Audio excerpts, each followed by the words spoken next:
Bon, décortiquons tout ça, parce que c'est un paradoxe absolument fascinant quand on prend juste une seconde pour observer notre époque. Hmm.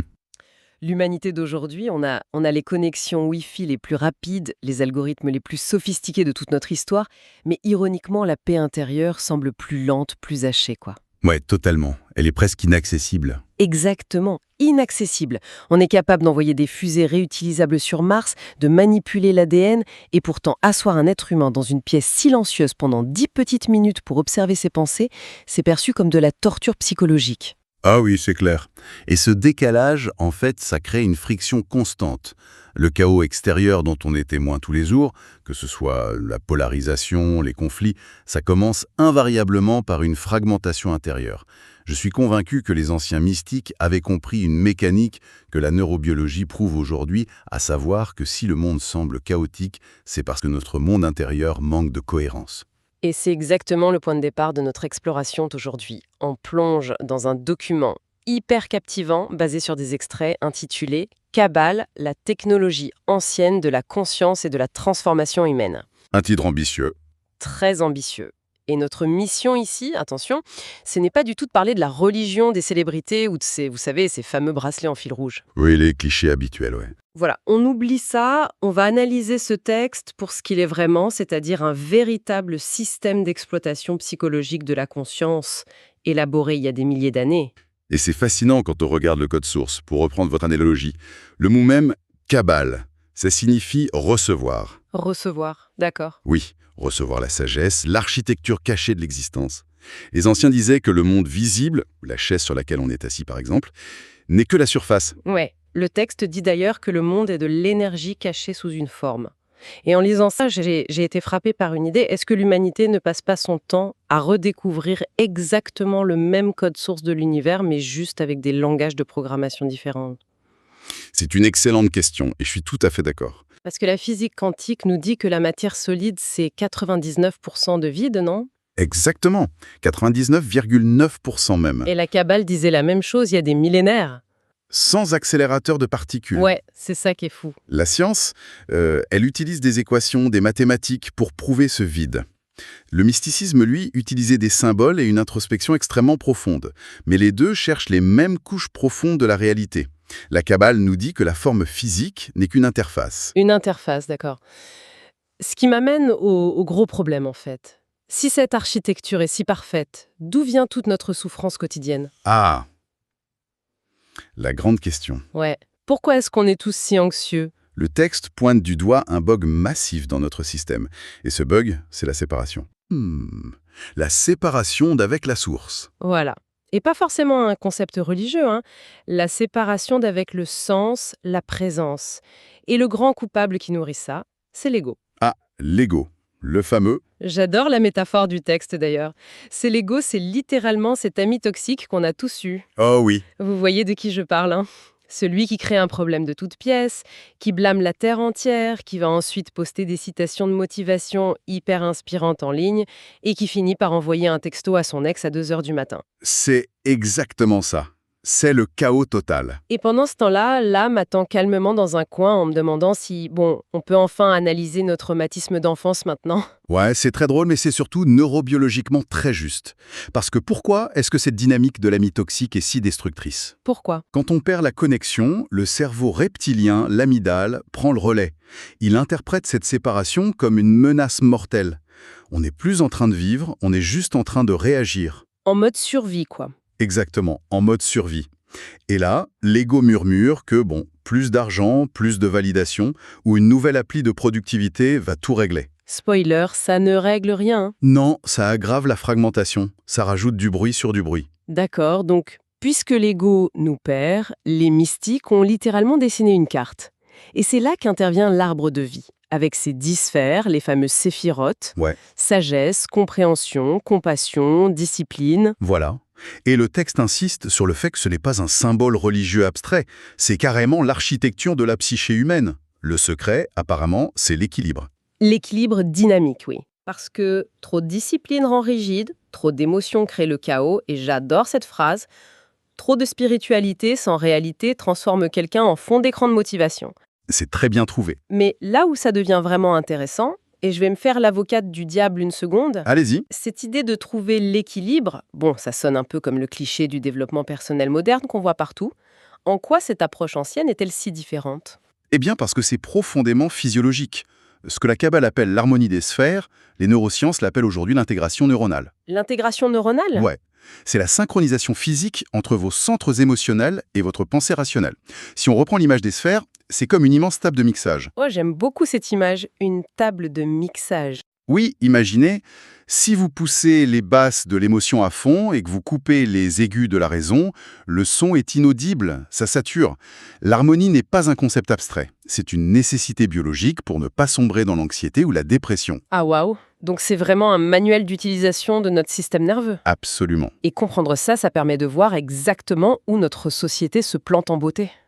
Le texte dit qu'on essaye de remplir un vide infini avec du contenu temporaire. Le fameux scroll infini sur les réseaux. C'est ça.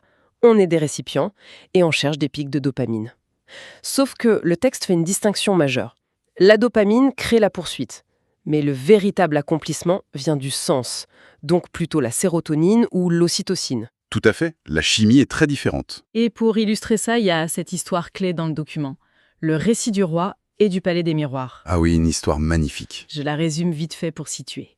Un chien entre dans un palais entièrement tapissé de miroirs. Il voit ses reflets, il a peur, il aboie. Évidemment, des milliers de chiens lui aboient dessus en retour. Il se bat toute la nuit et il meurt d'épuisement. Tragique. Ouais. Et le lendemain, un homme sage entre, il sourit, et des milliers de visages lui sourient en retour. L'impact psychologique de cette histoire, c'est fou. Notre réalité reflète notre état intérieur. Le système nerveux, c'est une lentille en fait. C'est exactement ça, la peur filtre la réalité, l'amour filtre la réalité. Pour synthétiser cette dynamique, le plaisir excite le cerveau, mais le sens nourrit l'âme. Le plaisir excite le cerveau, le sens nourrit l'âme. Ouais. Vous pouvez avoir des millions d'abonnés, un statut énorme, et être complètement vide. Parce que l'âme ne métabolise pas la stimulation. Elle métabolise le sens. Voilà. Bon, alors, question hyper pratique. Une fois qu'on sait que notre ego encrasse cette lentille, comment on la nettoie? Parce que les textes donnent un manuel en 5 étapes. Oui, 5 étapes très claires. La première, c'est d'observer l'ego, sans réagir.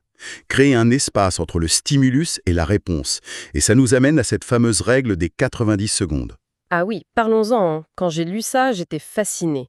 L'idée que nos tempêtes émotionnelles ne durent physiologiquement qu'1 minute et demie. C'est quoi cette histoire? Eh bien, c'est de la pure chimie. Quand une émotion forte vous frappe, la colère par exemple, il y a une décharge de substances chimiques dans le sang, le cortisol, l'adrénaline. D'accord. Le temps que ces substances casquent le tour de votre corps et soient évacuées, il s'écoule exactement 90 secondes. Attendez, vraiment?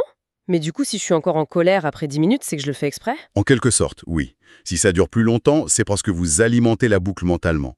Votre ego rejoue la scène et hop, nouvelle décharge chimique. Oh la vache, ça change totalement la donne. Donc la première étape, c'est juste de se taire pendant 90 secondes. Exactement. Ne pas réagir pendant cette fenêtre critique. Ok, j'adore. Ensuite, la deuxième étape, c'est de passer de la prise à la contribution. Oui, parce que consommer crée un vide alors que contribuer crée de l'expansion. Et la troisième étape, l'alignement intérieur. Aligner ses pensées, ses émotions, ses valeurs. Le texte dit que la vérité guérit, même quand elle est inconfortable. C'est vital. Le mensonge, même à soi-même, demande une énergie neurologique colossale. L'alignement libère cette énergie. Ce qui nous pousse vers la quatrième étape, le fameux silence sacré. Et là, ça fait peur. Beaucoup de peur, oui. Ouais. Mais le texte explique que la méditation calme l'amygdale. En fait, le silence terrifie parce qu'il expose tout le bruit non résolu qu'on a en nous, c'est ça? C'est tout à fait ça. Les gens pensent souvent que la méditation est une fuite du monde. C'est faux. C'est un entraînement intense de l'esprit. Les mystiques l'avaient découvert bien avant qu'on puisse mesurer la régulation de l'amygdale dans un labo. On s'assoit avec le bruit jusqu'à ce qu'il se dissipe. D'accord. Et enfin, la cinquième étape, transformer la souffrance en sagesse. Ne pas la fuir, mais lui demander ce qu'elle essaye de nous apprendre. Quel moi plus fort est en train d'émerger? Et là, ça soulève une réalité super difficile. La rencontre avec notre ombre. L'ombre, oui, le concept de Jung. Exactement, le document cite Carl Jung. Et la citation est brutale. Jusqu'à ce que vous rendiez l'inconscient conscient, il dirigera votre vie, et vous appellerez cela le destin. C'est l'une des phrases les plus puissantes de la psychologie moderne. Ignorer notre part d'ombre, nos traumatismes, nos jalousies, ça les rend juste plus forts. Et ça me rend folle quand on y pense. Parce que notre société nous apprend comment rivaliser, comment optimiser nos impôts, comment consommer toujours plus, mais jamais, à aucun moment, comment comprendre notre propre esprit. C'est le grand angle mort de notre éducation. C'est juste de la souffrance sophistiquée. On pleure dans une plus belle voiture, quoi.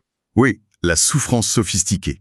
La vraie spiritualité de la Kabbale, ce n'est pas d'échapper à l'univers pour devenir parfait, c'est de la raffiner. La souffrance, c'est souvent une reconstruction, pas une destruction. C'est le feu qui forge la résilience. C'est un magnifique résumé.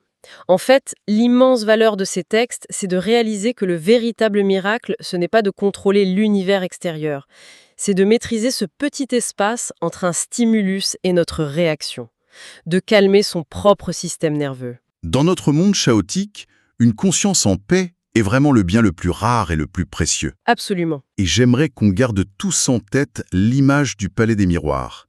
Face aux épreuves de tous les jours, on a toujours le choix de la conscience avec laquelle on entre dans la pièce. Si on entre avec la peur, les miroirs aboient. Et si on entre avec la paix, il nous sourit. C'est superbe. Ça m'amène à une toute dernière réflexion un peu provocatrice pour clôturer cette exploration. Je vous écoute. Si la réalité extérieure reflète notre état intérieur, et si de plus en plus de personnes se mettent à guérir leur système nerveux grâce à ce genre d'intégration, est-ce que la paix intérieure individuelle ne serait pas, finalement, le seul et unique catalyseur capable de transformer nos structures géopolitiques à l'échelle mondiale ? C'est une perspective fascinante. Imaginez si nos systèmes n'étaient plus dirigés par des traumatismes non résolus, mais par des esprits profondément intégrés. C'est une question vertigineuse à méditer en silence, peut-être pour les 90 prochaines secondes.